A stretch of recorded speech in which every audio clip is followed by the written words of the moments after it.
Friends, మీకైతే ఒక news తీసుకొచ్చాను. కోమటిరెడ్డి రాజగోపాల్ రెడ్డి గారు చౌటుప్పల మండలానికి చెందిన గణేష్ అనే వ్యక్తికి 26 ఏళ్ల వ్యక్తికి 12,50,000 రూపాయలు ఖర్చు చేసి కిడ్నీ మార్పిడి చికిత్స చేయించారంట.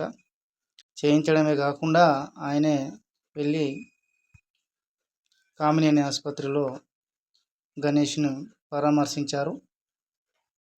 రాజకీయాలను పక్కన పెట్టి కోమటిరెడ్డి రాజగోపాల్ రెడ్డి గారి వ్యక్తిత్వం గురించి మాట్లాడాలంటే ఆయనకు హ్యాట్స్ ఆఫ్. ఆయన చేస్తున్న సేవా కార్యక్రమాలు కావచ్చు, పేదలకు పెద్ద కష్టం వస్తే అందించే ఆపన్న హస్తం కావచ్చు, అది మాత్రం చాలా సూపర్. డబ్బులు అందరికీ ఉంటాయి, కానీ పెట్టే గుణం కొందరికే ఉంటుంది. సుశీలమ్మ ఫౌండేషన్ ద్వారా కరోనా టైంలో నిత్యావసర సరుకుల పంపిణీ కావచ్చు, ఇప్పుడు వృద్ధులకు కంటి పరీక్షలు, శస్త్రచికిత్సలు చేయిస్తున్నారు. ఇలా చెప్పుకుంటూ పోతే చాలా కార్యక్రమాలు చేస్తున్నారు. వీటన్నిటి ద్వారా కూడా ఈ మునుగోడు నియోజకవర్గ ప్రజల మనసుల్లో ఆయన ఎప్పటికీ ఒక ప్రత్యేక స్థానాన్ని సంపాదించారని